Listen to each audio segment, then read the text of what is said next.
Hey, what's up? It's the Game Time Guide, and today I'm going to be going over my top 5 quarterbacks in college football for next season. First off, let me name some honorable mentions. I've got Bryce Young and Thompson from Texas.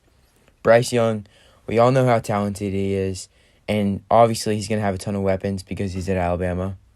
I left him off the top 5 because obviously he hasn't played really yet, any meaningful downs at least. And their new offensive coordinator, Bill O'Brien, hasn't proved himself at Bama yet. So I don't really know what that offense is going to look like. I don't think it'll be what it was last season, with Sarkisian. But that's just basically why. Also, one more thing. There's a lot of boom or bust potential with a guy who's so small like Bryce Young is. But anyways, I still think he'll be great. Obviously, he easily could be in the top 5 of this list at the end of the year.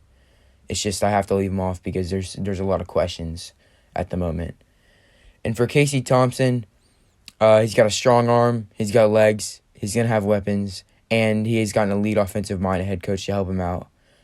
So he's pretty much got everything you need, but I left him off because he hasn't really played yet. There's a chance he comes out there and is just terrible. I liked what I saw from him in the Colorado game, and I do think he can be really good for Texas with Steve Sarkisian as his coach. But yeah, I can't just put him on there. He hasn't even played yet. At number 5, I've got Derek King. Last season, he passed for 2,686 yards, 8.2 yards per attempt, 23 touchdowns, 5 interceptions, and he ran for 538 yards and 4 touchdowns. Miami returns basically every single pass catcher besides Brevin Jordan. Obviously, that's a tough loss, but they got Charleston Rambo off the transfer portal. He's off a little bit of a down year, but he's still a very good receiver. He's so fast. That's going to help out Derek King, and he might be the number 1 receiver for this team next year. So look for Derek King to have a big year. Number 4, I've got JT Daniels. A lot of people might think this is a little bit low for him, but I don't know. The quarterbacks above him, I think, are just a little bit better. Last season, through 4 games, he had 1,231 yards, 10.3 yards per attempt, 10 touchdowns, and 2 interceptions.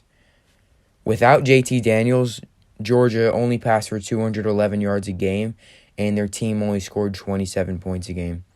But with JT Daniels on the field as their quarterback, they threw for 308 passing yards a game and 38 points a game. So obviously, he makes a huge difference on that team.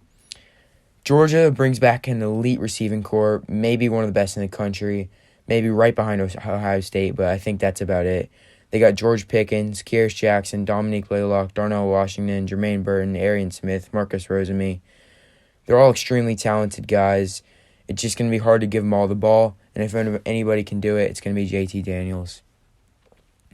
Coming in at number 3, I've got DJ. I'm not going to try to say his last name. I don't know how to pronounce it. Through 2 games, he was great. He played like an elite quarterback with a ton of experience right off the bat against Boston College and then Notre Dame.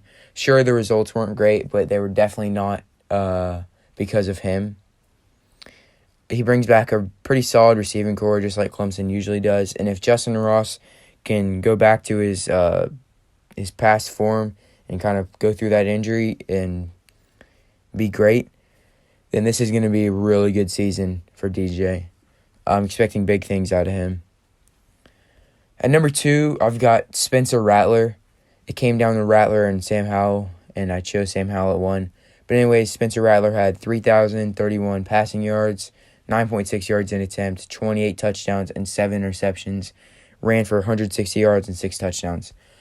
He started off the season playing like a freshman does. He was kind of sloppy, turning the ball over a little bit. But through the last 6 or 7 game stretch of that season, he was great, looking like one of the best quarterbacks in the country. And he's bringing back elite weapons next year, including Marvin Mims, who he seemed to have a pretty good connection with. Obviously, he's in a great system, and he's possibly the front runner for Heisman. So this season's going to be really something special for Oklahoma. Also, they're a playoff contender, maybe a national title contender. And number 1, like I said, Sam Howell. He passed for 3,586 yards, 30 touchdowns, 7 interceptions, 10.3 yards an attempt, 146 yards on the ground, and 5 touchdowns. UNC is losing some guys around him, but he's still going to have some playmakers to throw the ball to. And he was already great last season and his freshman year too.